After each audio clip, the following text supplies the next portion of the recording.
아, 새해 1월 1일이 되면 우리들은 많은 결심을 하죠.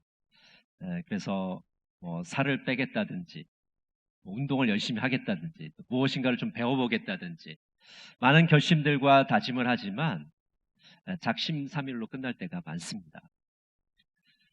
작심삼일이란 주제로 이 노래가 있더라고요. 노래의 가사는 이와 같습니다. 올해는 꼭 금연하겠다는 우리 아버지, 벌써 몇 년째 다짐만 하는지, 올해는 꼭 체중 감량을 하겠다는 어머니, 그날 저녁에 삼겹살 드시면 어떡해요? 작심삼일 안 돼요. 힘들어도 참아요. 달콤한 유혹에 넘어가지 마요. 우리 모두 하나 되어 노력해봐요. 성공할 수 있을 거예요. 더 이상 망설이지 말고 도전해봐요. 작심삼일은 안 돼요. 치킨 피자 참을 수 있어요. 금단 현상 참을 수 있어요. 조금만 더 힘을 내봐요. 1년 뒤에 달라진 내 모습, 멋있고 이뻐진 내 모습, 우리 모두 할 수 있어요. 작심삼일을 참 재밌는 가사로 노래를 한 것 같습니다. 습관이라는 것이 우리 삶에 있어서 얼마나 중요한지를 다시 한번 생각하게 됩니다. 키케로는 습관은 두 번째 천성이다, 제2의 천성이다 이렇게 말했습니다. 라틴 격언에는 개는 줄이 풀려도 목줄을 메고 다닌다, 그런 격언이 있습니다. 지금 목에서 목줄이 풀렸는데도 개는 이 목줄을 계속 하고 다니는 거죠. 왜냐하면 늘 하고 다녔던 거기 때문에 습관처럼 오히려 이 목줄이 없으면 허전할 것 같습니다.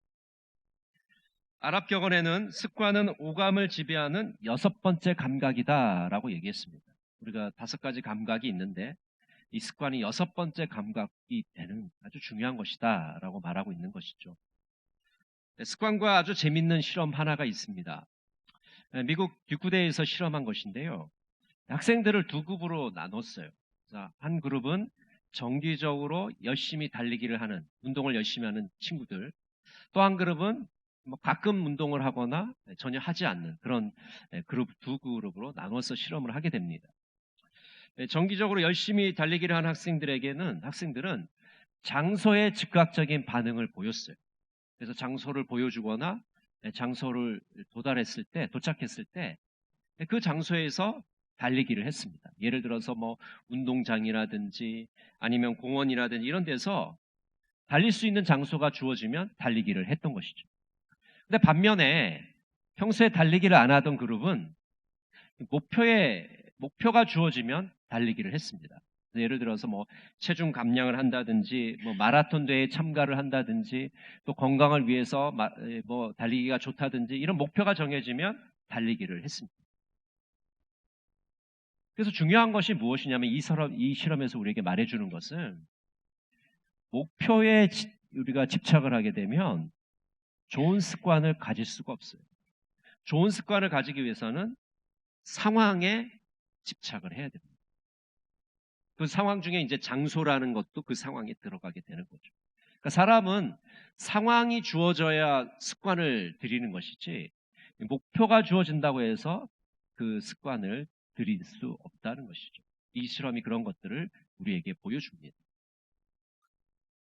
오늘 본문은 우리 그리스도인의 신분이 어떤 신분인가를 잘 보여주는 그런 본문입니다.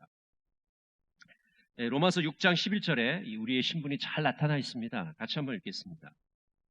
이와 같이 너희도 너희 자신을 죄에 대하여는 죽은 자요, 그리스도 예수 안에서 하나님께 대하여는 살아있는 자로 여길지어다. 여러분, 우리의 신분은 어떤 신분입니까? 죄에 대해서는 죽은 자이고 하나님에 대해서는 산 자다라고 말씀하고 있습니다. 여러분, 죄에 대해서 죽었다는 것은 무슨 뜻입니까? 죄의 지배로부터 벗어났다는 겁니다. 죄의 권세로부터 벗어났답니다. 그래서 이제는 죄에 대해서 대항해서 싸울 수 있는 그런 자가 되었다는 것입니다. 하나님께 대하여 산 자라는 것은 무슨 뜻입니까? 하나님을 위하여 살아가는 사람이라는 겁니다. 옛사람을 벗어버리고 새로운 사람으로 변화되었다는 것입니다. 이것이 바로 우리의 신분입니다. 죄에 대해서는 죽고 하나님께 대해서 산 사람, 바로 우리 그리스도인들인 것이죠. 이제 우리는 어떻게 살아가야 할까요? 오늘 본문은 첫 번째로 우리에게 이렇게 말씀합니다. 우리의 지체를 죄에게 내주지 말아라. 우리 로마서 6장 13절 같이 한번 볼까요? 또한 너희 지체를 불의의 무기로 죄에게 내주지 말고 오직 너희 자신을 죽은 자 가운데서 다시 살아난 자 같이 하나님께 드리며 너희 지체를 의의 무기로 하나님께 드리라. 여러분, 우리는 죄에 대해서 죽고 하나님께 대해서 산 자입니다. 주님과 연합한 자입니다. 하나님의 자녀이고 하나님의 백성입니다. 이제는 죄에게 우리 지체를 내어주지 말아야 됩니다. 죄가 우리를 지배하고 다스리지 못하도록 해야 됩니다. 정욕에 굴복하지 말아야 됩니다. 불의의 무기로 드리지 말아야 됩니다. 그래서 이제 우리는 우리의 몸을, 우리의 지체를 의의 무기로 드려야 합니다. 로마서 6장 13절을 제가 세 번역으로 읽어드리겠습니다. 그러므로 여러분은 여러분의 지체를 죄에게 내맡겨서 불의의 연장이 되게 하지 마십시오. 오히려 여러분은 죽은 사람들 가운데서 살아난 사람답게 여러분을 하나님께 바치고 여러분의 지체를 의의 연장으로 하나님께 바치십시오. 여러분, 하나님의 자녀된 우리, 이제 의의 연장으로, 의의 무기로 하나님께 드려야 됩니다. 의의 도구로 하나님께 바쳐야 됩니다. 여러분, 의의 무기로 드린다는 것은 무슨 뜻일까요? 로마서 12장 1절이 잘 설명해 줍니다. 우리 로마서 12장 1절 같이 한번 읽어보겠습니다. 그러므로 형제들아, 내가 하나님의 모든 자비하심으로 너희를 권하노니 너희 몸을 하나님이 기뻐하시는 거룩한 산제물로 드리라. 이는 너희가 드릴 영적 예배니라. 여러분, 우리 자신을 의의 무기로 드린다는 것은 거룩한 산제물로 하나님께 드리는 것입니다. 여기서 산제물이라는 것은 좀 모순되는 표현이에요. 왜냐하면 제물이라는 것은 죽여서 바치는 거거든요. 살아있는 제물을 바칠 수 없어요. 뭐 살아있는 것이라 해도 바치면 죽게 돼 있는 것 아니겠습니까? 근데 산제물이라는 표현을 쓰고 있어요. 굉장히 모순된 표현인데, 산제물이란 어떤 제물일까요? 바로 삶으로 드리는 예배, 생활로 드리는 예배를 산제물이라고 표현하고 있습니다. 우리가 이렇게 주일날 모여서 예배당에서 하나님께 예배 드리는 것도 너무나도 소중하고 귀한 일입니다. 그러면 월요일부터 토요일까지는 아무렇게나 살아도 될까요? 그렇지 않습니다. 월요일부터 토요일까지도 생활의 예배를 주님께 드려야 됩니다. 삶의 예배를 드려야 됩니다. 산제물로 드려야 돼요. 그 일주일 동안 드린 예배의 그 은혜와 감격을 가지고, 그 열매를 가지고 주님께 주일날 나와서 하나님께 다시 보고를 드리는 겁니다. 그러니까 일주일 동안 삶의 예배를 드리고 또 주일 예배를 드리는 이 두 가지 예배가 균형과 조화를 가지고 있어야, 밸런스를 맞춰야 건강한 신앙생활을 해나갈 수가 있는 것입니다. 바로 주님께 산제물로 드리는 것, 그것이 바로 의의 무기로 드리는 것입니다. 로마서 7장 4절은 이렇게 말씀합니다. 그러므로 내 형제들아, 너희도 그리스도의 몸으로 말미암아 율법에 대하여 죽임을 당하였으니 이는 다른이 곧 죽은 자 가운데서 살아나신 이에게 가서 우리가 하나님을 위하여 열매를 맺게 하려 함이라. 여러분, 우리 그리스도인들은 율법에 대하여 죽은 자들입니다. 죄에 대하여 죽은 자들입니다. 이제 그렇기 때문에 예수님 안에서 우리는 열매를 맺는 삶을 살아가야 되는 것입니다. 산제물로 하나님께 예배를 드리면서 열매 맺는 삶을 살아가는 것, 그것이 바로 의의 무기로 하나님께 올려 드리는 것입니다. 여러분, 구체적으로 우리가 거룩한 산제물로 드리기 위해서, 열매를 맺기 위해서, 의의 무기로 드리기 위해서 어떻게 살아가야 될까요? 가장 중요한 것이 우리의 습관을 바꾸는 것입니다. 습관을 재조정하는 겁니다. 우리의 습관의 방향을 올바른 방향으로 바꾸어 나가는 겁니다. 습관을 바꾸지 않으면 의의 무기로 드릴 수 없습니다. 먼저 우리는 우리의 약한 고리를 파악해야 됩니다. 우리의 약점이 무엇인가를 파악해야 돼요. 여러분, 마귀는 우리를 공격할 때 강한 쪽으로 공격하지 않습니다. 항상 약한 쪽을 공략합니다. 우리의 틈새를 공략합니다. 우리가 약한 쪽을 알고 그곳을 방비해야 돼요. 그렇지 않으면 마귀에게 뚫리게 되는 것이죠. 요즘 정신승리라는 말이 유행하고 있는데요. 이 정신승리라는 것은 실제로는 이기지 않았는데 자기 스스로 이겼다고 생각하는 겁니다. 스스로 위로하는 거예요. 내가 졌긴 졌는데 잘 졌어. 졌긴 했지만 실제로 이긴 거나 다름없어. 이렇게 생각하는 거예요. 정신으로 승리하는 겁니다. 근데 여러분, 정신 승리 가지고는요, 문제를 해결해 나갈 수가 없어요. 의지나 자제력으로 해결할 수 없습니다. 뚝심과 끈기로 이길 수 없어요. 제자의 길은 습관을 바로 잡는 것입니다. 예수님의 제자가 된다는 것은 올바른 습관, 선한 습관을 가지는 것입니다. 제임스 스미스라는 분은 이렇게 말했습니다. 당신이 사랑하는 바가 바로 당신이다. 당신이 사랑하는 바가 바로 당신. 내가 사랑하고 내가 좋아하는 것들이 모여져서 바로 내가 된다는 겁니다. 여러분, 한번 우리 자신을 한번 살펴보시기 바랍니다. 나는 무엇을 가장 사랑하고 있는가? 무엇을 가장 좋아하고 있는가? 나의 시간과 돈을 어디에 가장 투자하고 있는가? 내가 가장 관심을 가지고 애정을 기울이고 있는 건 무엇인가? 내가 가장 최애하는 것은 무엇인가? 그런 내가 사랑하는 것들이 모여서 바로 내 자신이 되기 때문입니다. 1914년 타이타닉호가 침몰한 지 얼마 되지 않아서 미국 하원은 또 다른 선박 사고의 원인을 조사하고 있었습니다. 청문회를 열어서 조사를 하고 있었는데요. 그해 1월 안개가 짙게 낀 버지니아 연안에서 증기선 몰로호와 상선 낸터킷호와 충돌이 일어났습니다. 그리고 침몰하게 되었습니다. 두 배가 부딪혀서 대서양에 침몰을 하게 되고 41명의 선원들이 목숨을 잃게 되었습니다. 청문회 과정 속에서 몰로호의 선장 에드워드 존슨 선장이 호되게 신문을 받게 되었습니다. 왜냐하면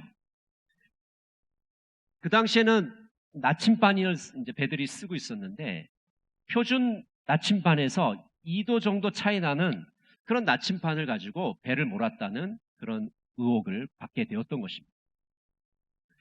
그런데 그 청문회에서 이 존슨 선장이 이렇게 대답했어요. 저같이 노련한 선장은 표준 나침반에서 2도 정도 차이가 나도 별로 문제될 게 없습니다.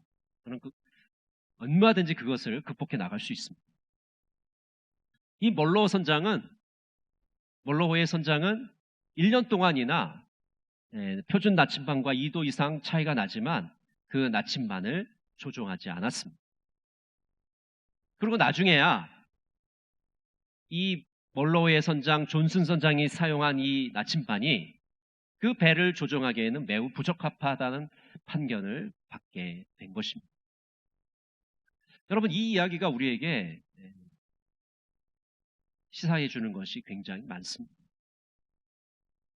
나침반의 눈금을 조종하지 않았을 때 그 배는 다른 배와 부딪히게 되고 많은 사람들이 목숨을 잃게 되었습니다. 여러분, 우리 마음에도 나침반이 있다면 그 마음의 나침반을 재조종해야 됩니다. 올바른 방향으로 조종하지 않으면 사고가 생기게 될 겁니다. 여러분, 보통 나침반은요, 이 N극이 북쪽을 가리키잖아요. 그래서 우리가 이 북쪽을 가리키고 있어야 뭐 동쪽으로 가든지 서쪽으로 가든지 남쪽으로 갈 수가 있어요. 정확한 방향으로 갈 수 있게 됩니다. 여러분, 이 우리 신앙생활에서 북쪽이 어디입니까? 바로 예수 그리스도이십니다. 하나님이십니다.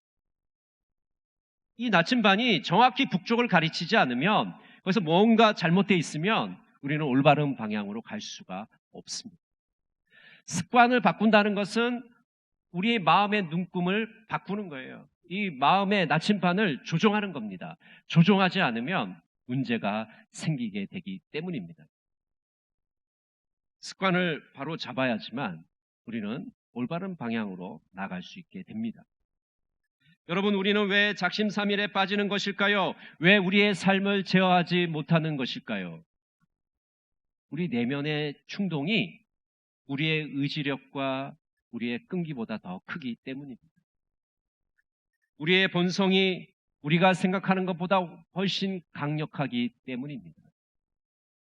그래서 성공한 사람들을 살펴보면 그들에게는 한 가지 특징이 있습니다.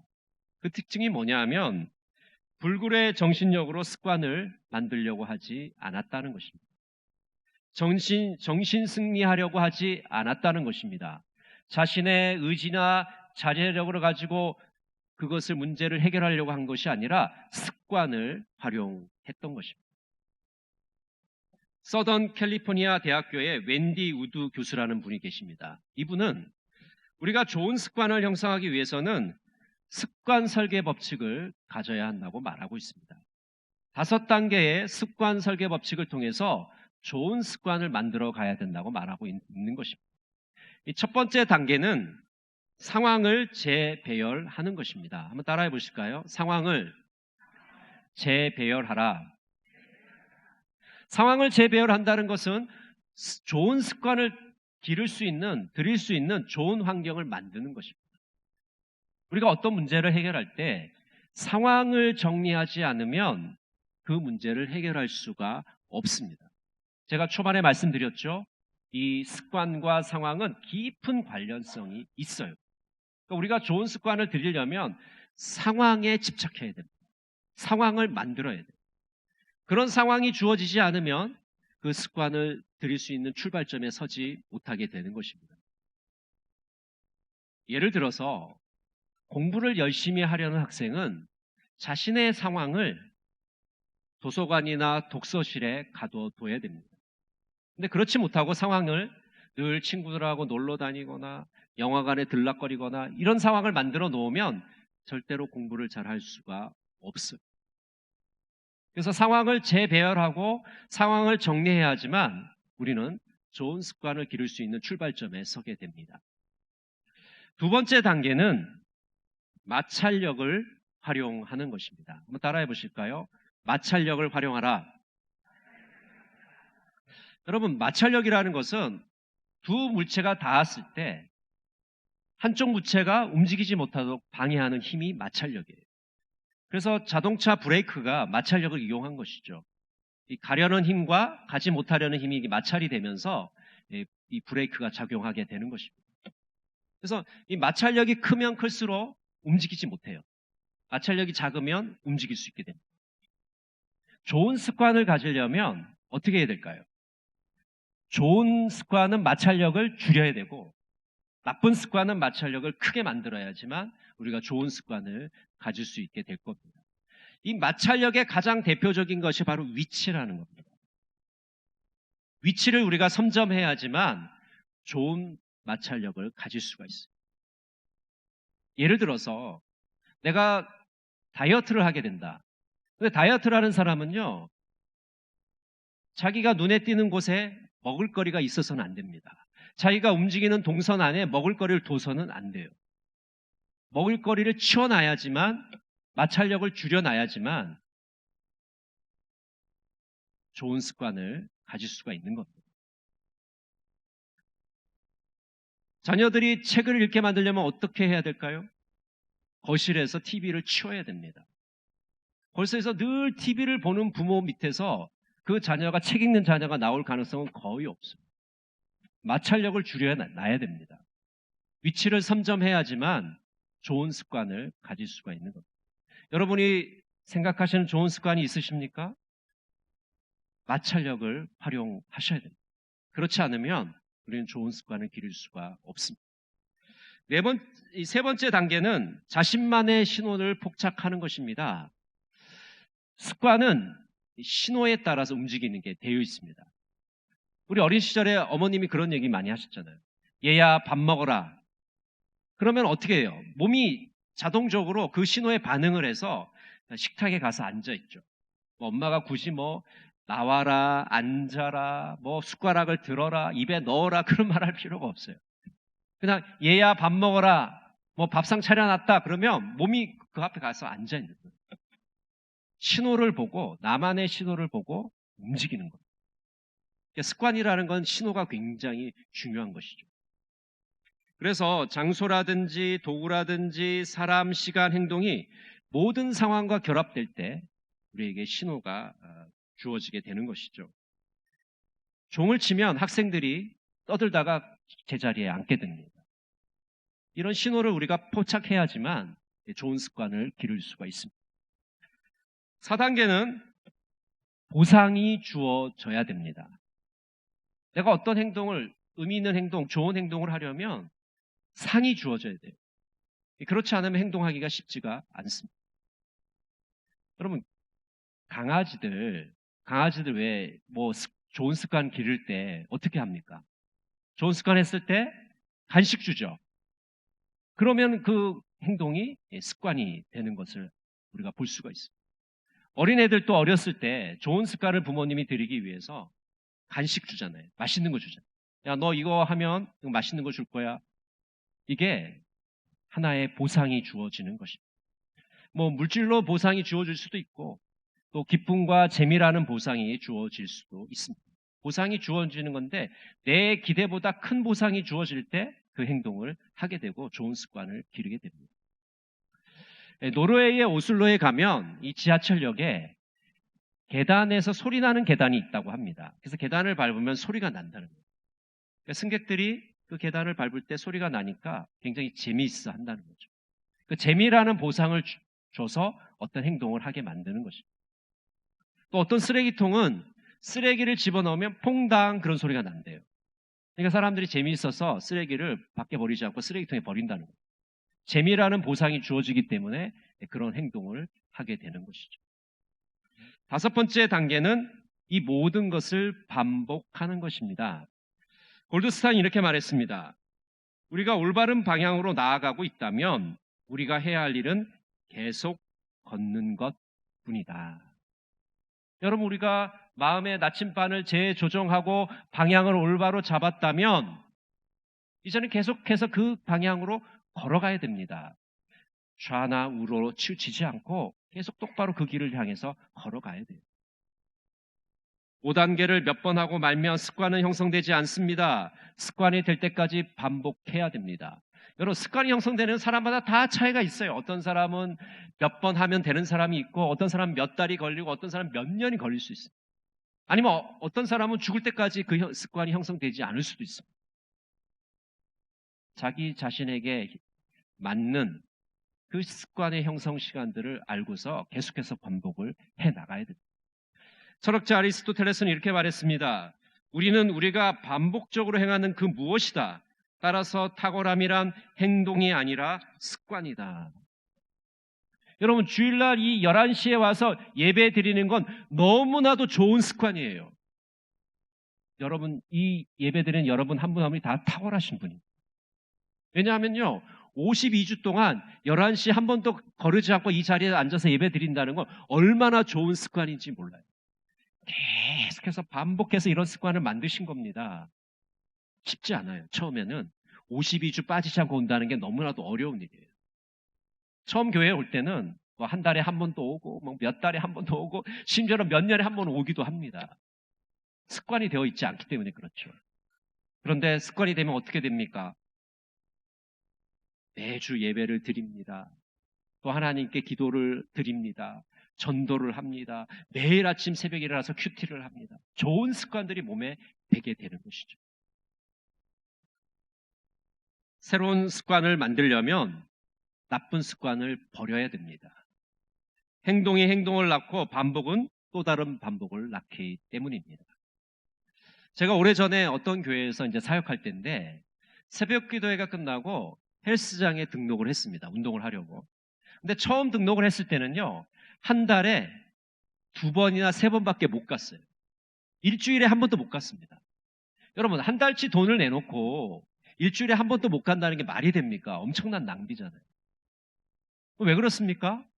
습관이 되어 있지 않아요. 근데 조금씩 그 횟수를 늘려갔어요. 일주일에 한 번 가고, 일주일에 2번 가고, 일주일에 3번 가고, 4번 가고. 그렇게 계속해서 반복을 하다 보니까 나중에는 아주 정기적으로 매일매일 운동하는 습관이 붙게 되었습니다. 행동이 행동을 낳는 것이고 반복이 반복을 낳기 때문입니다. 그리고 우리가 어느 수준에 이르게 되면 좋은 습관이 형성되게 되고 그 좋은 습관을 우리가 가지게 되면 그 습관을 넘어서는 그 무엇인가를 우리는 계속해서 추구해 나가야 되는 것입니다. 마가렛 대처는 이렇게 말합니다. 생각을 조심하라. 생각이 말이 된다. 말을 조심하라. 말이 행동이 된다. 행동을 조심하라. 행동이 습관이 된다. 습관을 조심하라. 습관이 운명이 된다. 습관이 뭐가 된다고요? 운명이 됩니다. 아이고, 내 운명이 왜 이래? 내 인생이 왜 이래? 불평하지 마십시오. 여러분의 습관을 한번 점검해 보시기를 바랍니다. 여러분, 우리는 죄에 대해서 죽고 하나님께 대하여는 산 자입니다. 우리의 지체를 불의의 무기가 아닌 의의 무기로 하나님께 드려야 됩니다. 습관을 바꿔야 됩니다. 습관을 재조정해야 됩니다. 마음의 나침반을 조정해야 됩니다. 우리가 좋은 습관을 들일 때 우리는 하나님을 기쁘시게 해드릴 수 있고 하나님께 영광을 돌릴 수 있고 우리 교회는 행복한 교회가 될 줄로 믿습니다. 좋은 습관을 들여서 하나님께 영광 돌리시는 동광의 모든 성도들이 되시기를 간절히 바랍니다. 기도하겠습니다. 사랑의 하나님, 우리를 하나님의 자녀로 하나님의 백성으로 불러주시니 감사드립니다. 우리 몸을 의의 무기로 드리게 하여 주시옵소서. 거룩한 산재물로 드리게 하시고 열매 맺는 삶을 살게 하여 주시옵소서. 습관을 바꾸어서 습관을 재조정하여서 행복한 교회가 되게 하여 주시옵소서. 예수님의 이름으로 기도드립니다. 아멘.